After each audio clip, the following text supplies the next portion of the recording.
Good morning. Good morning. Goodness me. I am absolutely delighted to be here at WOBE in London, the first time in London, and not for me, but for WOBE. I'm really excited to offer you some perspective on where I see the global economy today. I do not have slides, and it's quite deliberately the case. We have about 20 to 30 minutes of Q&A, and I'm very hopeful that this group of very smart and energized people will come up with questions to challenge and perhaps to clarify some of the things that I'll be talking about today. But in order to do that, let me just give you a quick roadmap in terms of what I'm hoping to cover this morning.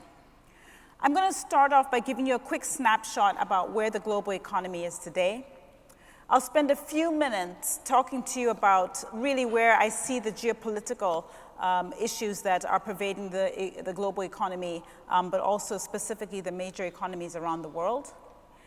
And then I'm going to spend the bulk of my presentation this morning talking to you about 6 structural factors, really deep-seated issues that are impacting the global economy, and really offer some perspective on why public policy is finding this to be such a challenging period, but also really emphasizing why corporate boards and specifically companies are also finding these issues to be particularly worrisome.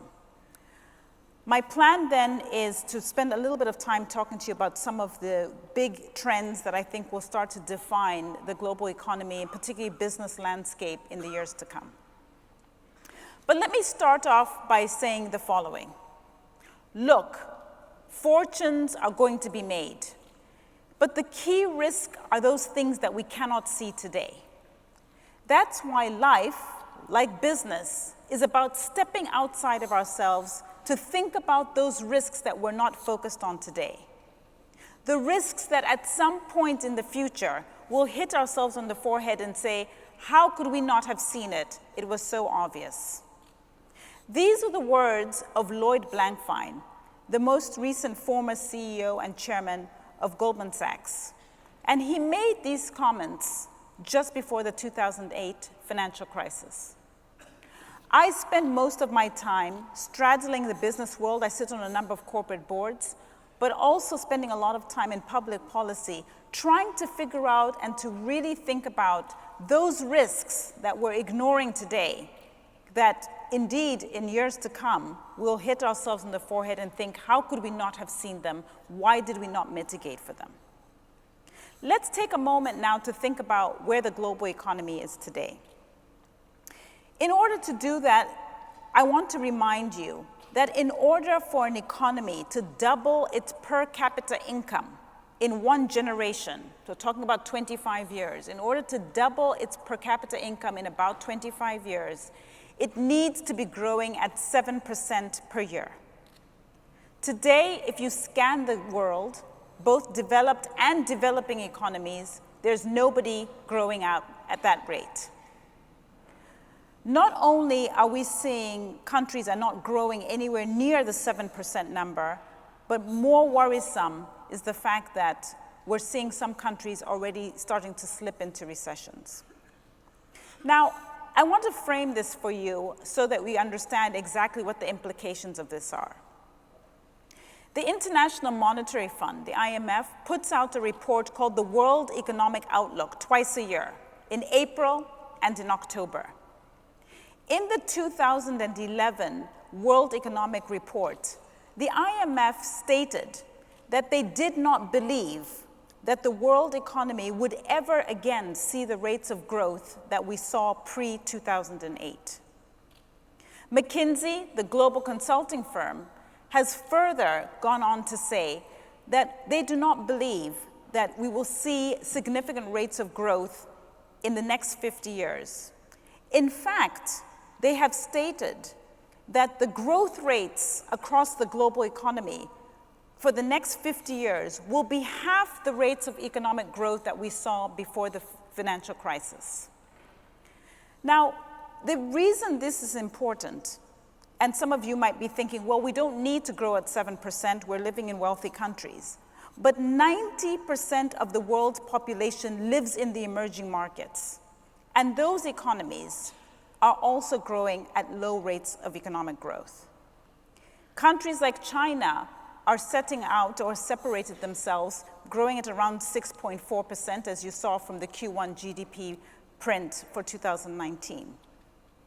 But really, most other large emerging market economies, I'm talking about economies that have at least 50 million people, so not just the BRICS, but countries like South Africa, Turkey, places like Venezuela, Argentina, across the Asian region, are growing far below the 7% mark that we need to achieve economic growth in a sustained way. If I haven't managed to depress you enough, I want to spend a little bit of time talking to you about the geopolitical landscape. Now, I imagine at some point during Q&A, we're going to get into much more detail around some of these questions. Of course, what's happening here in the United Kingdom around Brexit and how boards are thinking about that, but also thinking about populism and what does this actually mean for the fate of democracy. But I think importantly, it's really useful to put these things in context. We are in a democratic crisis, but it's important to realize that the world has only had democracy for 1% of human history. And even as I stand here today, only 30% of the world's population lives in liberal democratic states. In fact, Freedom House, a think tank based in Washington, D.C., has gone as far as to say that 70% of the countries that we argue are democratic are actually illiberal democracies and indistinguishable from authoritarian states. There is clearly a crisis around democracy, as people do not believe that they are being fully represented. But this is particularly problematic because there are other issues and headwinds that are stirring up around the world. Today, according to the International Rescue Committee, we have 70 million displaced or refugee people around the world. This is the highest number on record, higher than any number seen even around World War I and World War II. But more than that, studies by the Center for Disease Control in the United States, but even here in the United Kingdom, a report that came out, a book actually called The Drugs Don't Work by Dame Sally Davies, have cautioned that the drugs that we have relied upon to put at bay many communicable diseases are no longer working. This, in part, explains why we're seeing an increase in communicable diseases over the last several years, be it Ebola or Zika, SARS, etc. In addition to this, if we think about infrastructure in particular, so in the United States, the American Civil Engineers Society has given the United States infrastructure a grade D+, arguing that the ports and airports, roads, and other general infrastructure, such as railways, are failing. And yet, these are the backbone.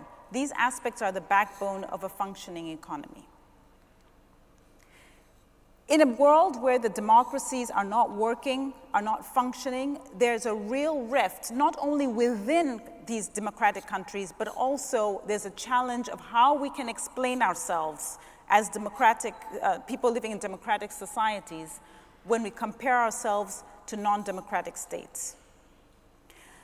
Let me walk you through what I see are the 6 big headwinds around the world today.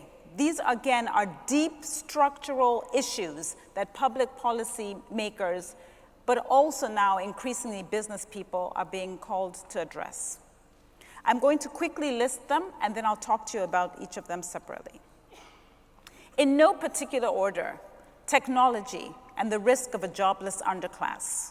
Of course, the mere mention of technology means that we have to think about issues like cyber and advances in AI, but also the risk of bioterrorism and many other areas. But I will focus specifically on what the implications for a jobless underclass are. Second issue, demographic shifts around the world.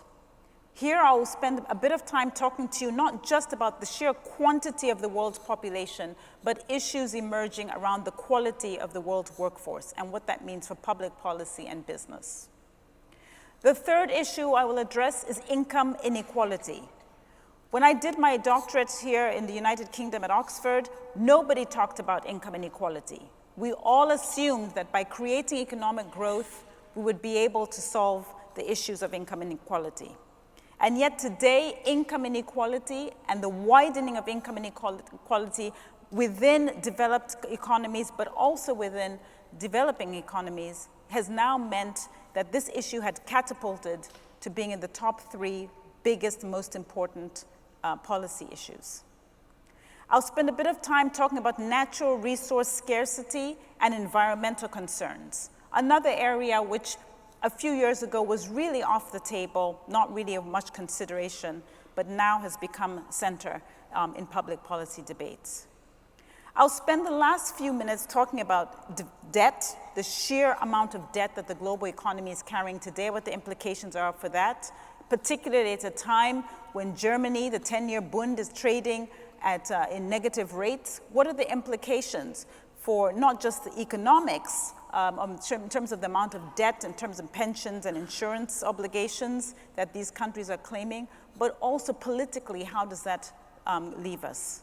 And then finally, I'll talk about productivity. Productivity is an area that we have tended to ignore. Simply put, it's the amount of output per person. How much GDP are we each individually contributing to society? Well, this number is critically important as a predictor for economic growth. In fact, as I will highlight later, it represents over 60% of why one country grows and another one does not is because of productivity. And yet, across the developed world in particular, we have seen productivity decline over the last 10 years. This is a puzzle for public policymakers. Let me quickly go through these 6 issues. And again, I urge you to please remember to take down notes if you want to ask me questions, because I would love to hear what your thoughts are. So let's start with technology. If you think about where the discussion is today in public policy in particular, there's a real concern because we do not know, public policy does not know how to address concerns around automation and what it means for the jobless underclass. There's a report that came out of Oxford Martin School in 2013, which estimated that 47% of jobs in the United States would disappear by 2020, which is next year, in case you were wondering. But that report has been updated, and now they're saying probably by 2030, which bought us a bit of time. We can quibble about the exact number, but it is absolutely clear that we are moving into a trend where automation, because it's replacing humans, is now a public policy issue. Now, of course, I can stand here and tell you lots of great things that public policy thinks about in terms of what technology can do, in terms of healthcare delivery, education, etc. But from the public policy perspective, their job as public policymakers is to think about things from a glass half full, half empty as opposed to half full. And what we are seeing is a real concern around what will happen if technology continues to erode jobs. Let me give you a couple of statistics. At the turn of the last century, 1900, 60% of the American workforce was involved in agriculture. Today, less than 2% of Americans are involved in agriculture. And we know what happened. Very similar to here in the UK, but across Europe, industrialization took place. So people moved out of agriculture into manufacturing and out of manufacturing into the service sector. Today in the United States, and again, these numbers are quite similar here in the UK, approximately 80%, the vast majority of the workforce is involved in the service sector. And less than 20%, around 18% of the workforce is involved in manufacturing.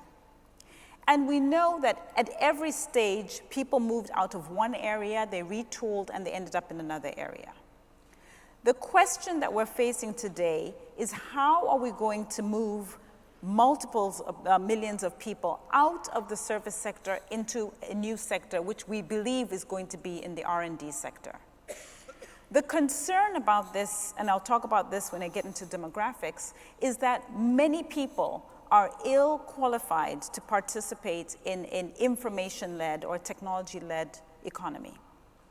But more than that, there's a real clear argument that the new economy that's emerging simply will not require as many people as these preceding industrial type of sectors did. Now, the good news is that technology is reducing the cost of many things: communication, food, transportation, etc. And so there is an argument that perhaps it won't matter. We will be working fewer hours, but we still will be able to deliver the same quality and same quantum of goods. And that may be the case. But from a public policy perspective, the issue is how do we transition from today's equilibrium where people are working 40+ hours a week into a world where, as predicted by Keynes in the 1930s, we could be working for about 15-hour work week, which he predicted would happen by 2030. But more than that, what are we going to do with all the young people who, at the immediacy, will not see that they have a real job opportunity? If you look around the emerging world in particular, where 50 to 60% of the population is under the age of 20, in places like Uganda, 50% of the population is under the age of 15. In those places, they have a real issue because the skew is so young to deliver economic growth, but also to provide job opportunities. In this country, there is something called the NEETs, no education, employment, or training. That number has now gone over 1 million young people. And it's generally young people that we're talking about here. And we still don't know how to retool and reskill them for the next job opportunities. Let me move on to the issue of demographics. And I have to confess, as I was doing my research for my book, demographics to me is the most fascinating area of all the areas. Today, we have about 7.5 billion people on the planet. And according to the United Nations, the world's population will continue to grow at a clip until 2100, when there will then be 11 billion people on the planet. It's important to put this in context. In the 1960s, just over 50 years ago, the world's population was 3 billion. So in 50 years, we've gone from 3 billion to nearly 8 billion people on the planet. And yet it took 125 years to go from 1 billion people to 2 billion people. India is adding 1 million people a month to its population, 1 million people a month. And the global economy is adding about 60 million people, which is about the size somewhere between the United Kingdom and Germany a year. The skew in the reality is the world's population is skewed in terms of population growth to the emerging markets, precisely the areas where we're seeing the lowest growth rates. By the late part of this century, with the estimates are now by 2070, my home continent of Africa will represent nearly 50% of the world's population. The consequences for disorderly immigration, but also for a slowdown in the global economy, if not managed correctly, is quite considerable. But it's not just the sheer quantity of the world's population that we're dealing with, it's also about the quality of the workforce. The Organization of Economic Cooperation and Development, the OECD, which is a club of about 20 wealthy countries, has put out numerous reports cautioning that there are real issues that we have to deal with regarding the workforce. For example, they have highlighted that for this generation of Americans, for the first time in the history of the country since 1776, will be less educated than the preceding generation. It's never happened before. Now, again, some people in this room might say, big deal, we're moving into a different era, and so the traditional and conventional approaches to education may not be worrisome. But let me give you some other statistics also from the OECD. the OECD publishes something called the PISA statistics, the Program on International Students Assessment. They go around the world and they test students between the ages of 9 and 14 in mathematics, in reading, and in science. And I urge you in this room, if you've got nieces, nephews, children, grandchildren, you must have a look at this study. About 10 years ago, Western countries were at the top of these statistics in terms of performance. Number 1, number 2, number 3, etc. Today, they've slid down to the bottom ranks and performing really lowly in mathematics and sciences, number 26, 27, etc. The reason this is particularly problematic is that we need Western countries like the United Kingdom and the United States to lead the charge on many of the seemingly intractable issues that the world faces today, whether it's issues around healthcare and education, but also big issues around climate change. Emerging market countries are not going to take the lead on this. They're just relying on their populations trying to eke out a living. And therefore, having a situation where the quality of education is so deteriorating is not a long-term solution for economic success, not only at home in these developed economies, but also in developing regions. Let me take a moment to talk to you about income inequality. By now, you probably realize that there are some interconnections between all these areas.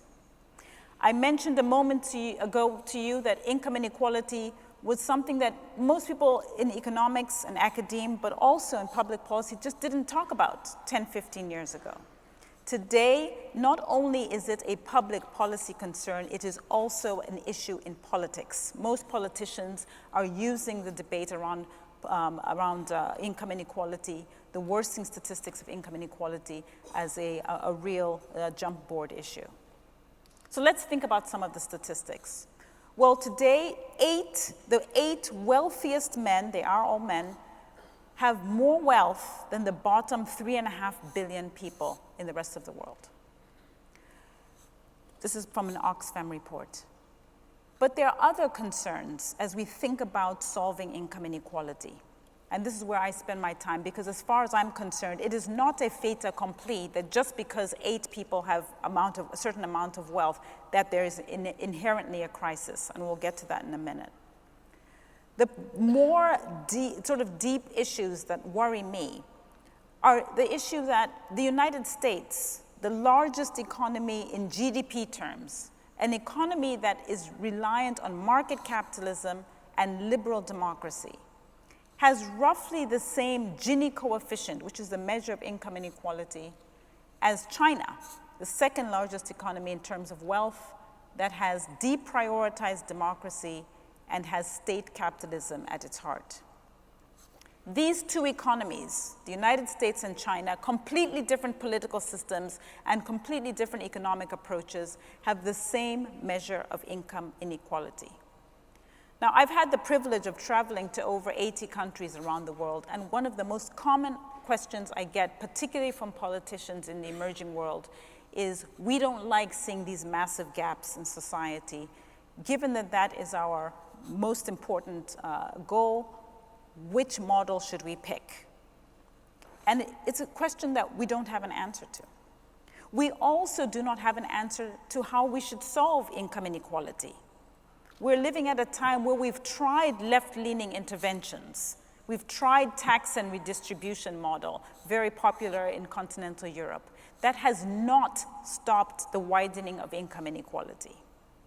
But we've also tried more right-leaning policies, which have kept taxes low and really focused on improving corporations and companies to try and hire people and therefore improve income inequality.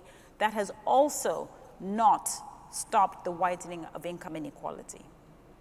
To make matters worse, over the last 4 decades, we've seen social mobility decline. In the United States, it's gone down by 50%.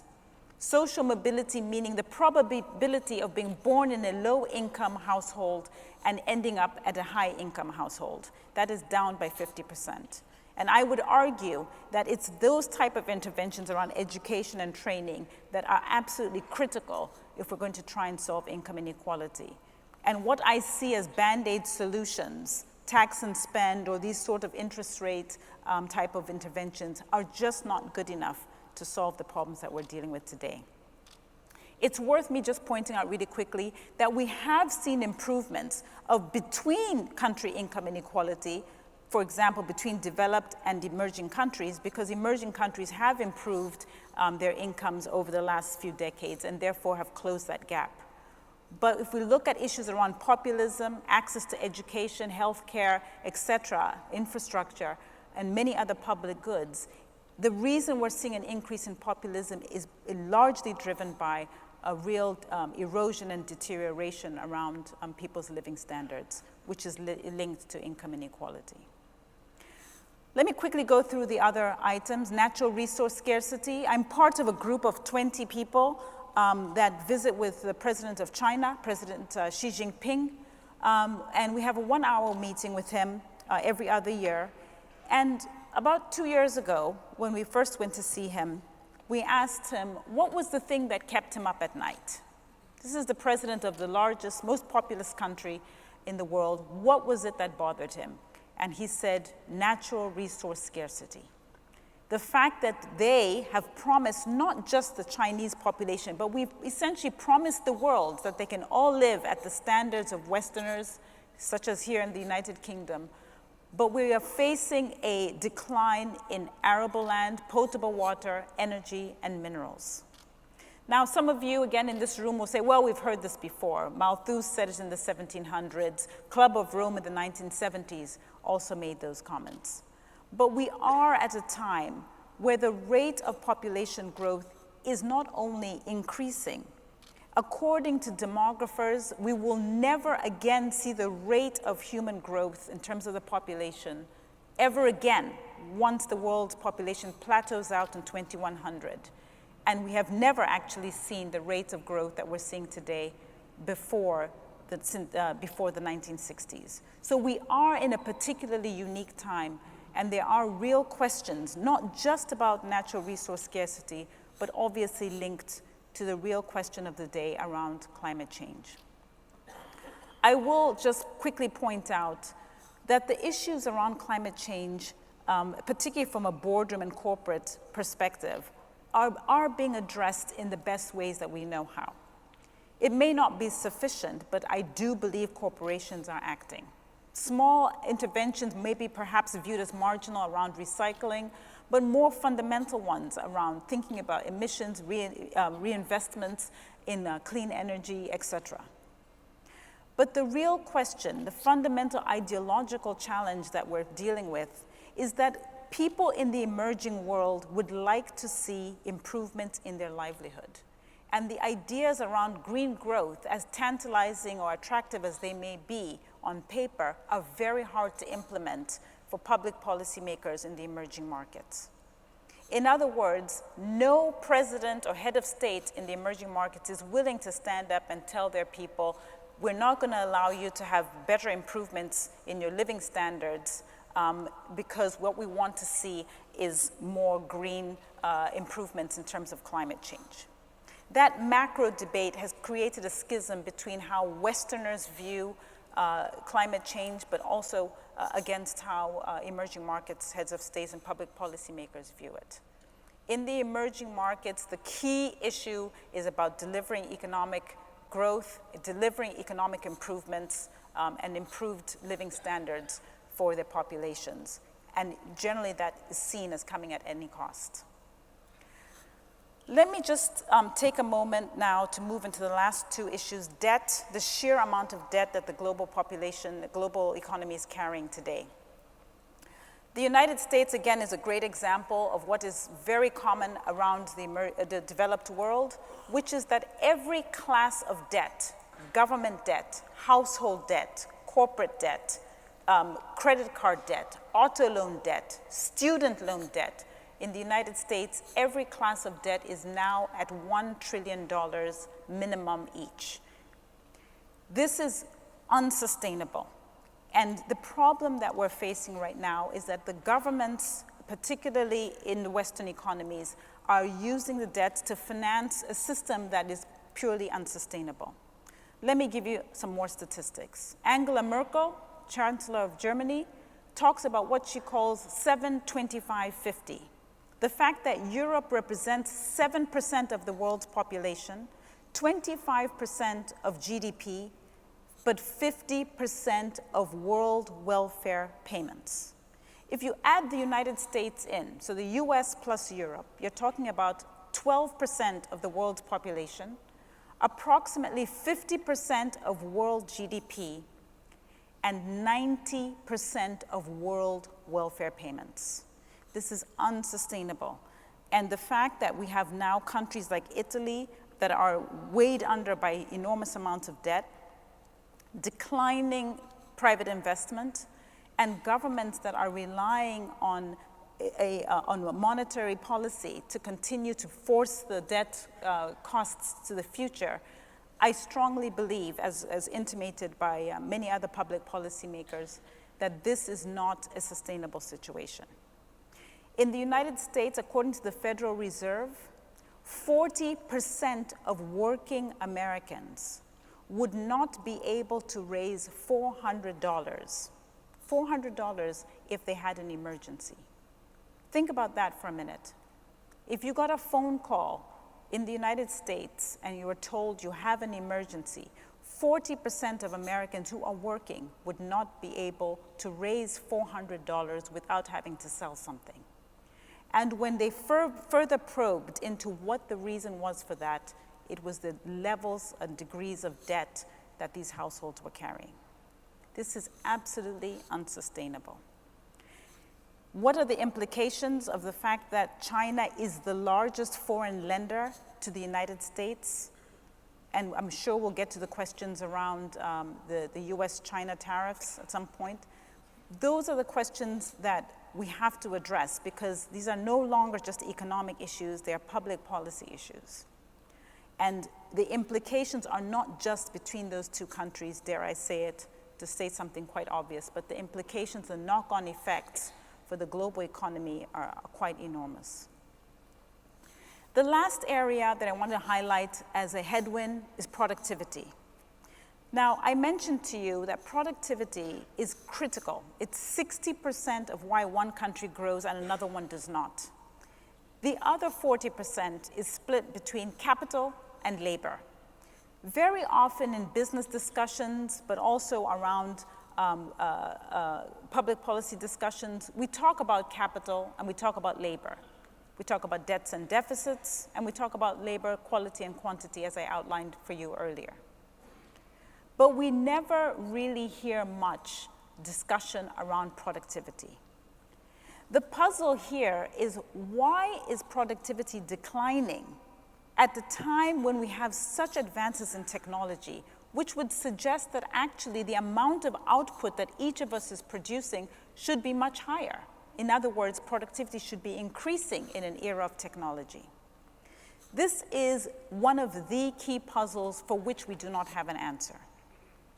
Let me offer a couple of reasons why this might be the case. One of them is just pure mismeasurement. So that the fact that there are many benefits that we're having in a world of networks and new technologies that GDP estimates and productivity estimates are simply not capturing.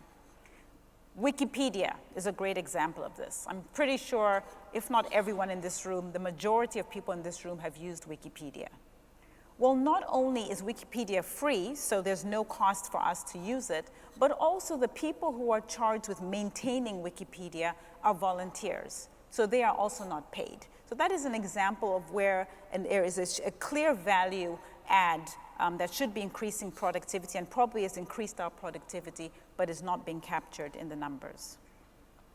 Another way of thinking about this is that we might just be seeing delays in productivity numbers. So think about Benjamin Franklin when he had his kite, which was hit by lightning, and he thought, this could be electricity. It would have taken decades for us to move from that moment into a time when we can use electricity in a commercialized way. Switch on the light and you have electricity in your homes. So in that regard, maybe we are yet to see the benefits of technology and social media and other areas that we just haven't been able to capture yet. Whatever the debate, and there are many arguments, I've actually published a number of articles and I've talked about this in my book, for every article or argument that explains why we're seeing this 10-year decline in productivity, there are many other arguments for why it actually may be that we're seeing a decline in productivity. For example, I mentioned to you earlier, young people are simply not working anymore. The fact that the demographics are changing, so we're seeing many more older people on a ratio basis, age dependency ratios, we may actually be seeing a decline in productivity because there are fewer workers. Let me conclude with a few points. What does this mean for the world that's coming? And how should we as business people be thinking about investments and be thinking about risk and reward? Well, one of my favorite books that I would encourage you to buy, especially after you've bought my books, just joking, is a book called The Outsiders, which was written by William Thorndike. It's a very small book. It's essentially 8 case studies. And what William Thorndike did was to say, what is it about these 8 CEOs that outperformed not just their peers, but they also outperformed benchmarks, so S&P 500, FTSE 100, etc. Because he found that there's a set of companies that not only outperform their peers, but also outperform their benchmarks for long periods of time, 30 years. I will tell you off the bat, without giving away anything, that first of all, it had nothing to do with the sector, because in his sample, he had some finance companies, he had media companies.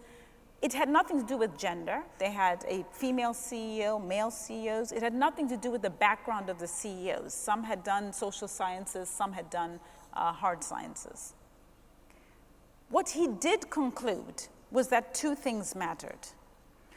One was that the CEO, the people at the helm of the organization, so the CEO and the board, were doggedly focused on capital allocation.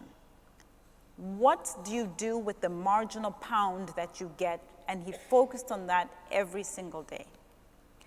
The reason I think that's important is, having spent time on boards over the past 10 years, I can assure you that, and I'm sure many in this room who are running businesses will recognize this statement, CEOs are spending an inordinate amount of time doing anything but focused on capital allocation. They're dealing with regulators. They're worried about Brexit. They're thinking about how to manage through some of the more social, cultural issues that have emerged. And yet, this one factor, capital allocation, was particularly critical in terms of defining the success of a company. The second point that he flags, which I think is also an interesting point, is that at the top of organizations, there was a split between the CEO and a number 2 person, let's call them the president. The CEO's job was only to focus on capital allocation, and everything else, operations, compliance, legal, take your pick, was then ceded to this number 2 person.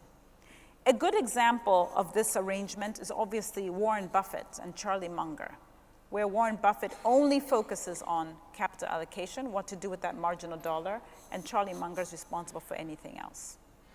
As we think about the world coming, I find this quite interesting, because there are a couple of themes that I think are going to be very pervasive in the business world. And I'll say them really quickly, because I'm running out of time here. One is, I do believe we are moving into more of a siloed world. Aspects of protectionism are definitely afoot, and I think that in a world of slow growth, they might be more common. So I'm not just talking about trade barriers and capital barriers. I think also the ability for people to move across barriers and companies to tap into the sort of global talent pools, I think, will become much more challenging, much more difficult. So the question for you is, can your business survive in a world where supply chains don't work, between countries in a way that they have before. In that regard, Brexit becomes just a simple example, one example, but emblematic of a world that's becoming much more siloed, much more protectionist. And the very last point I'll raise with you, which is another trend, is that we're becoming much more oligopolistic. So this idea of market capitalism, where you have numerous providers and lots of competition going on, interesting on paper, but look around the world today. Banks, airlines, energy companies, technology companies, really in all of these sectors and many others, you have a handful, pharmaceutical companies, a handful of key companies that are at the top. And so we've eventually ended up with oligopoly companies or sectors. And really attached to that, and perhaps no surprise, you would have also been aware that over the past 10 years, we've seen a deep decline in the number of publicly traded companies.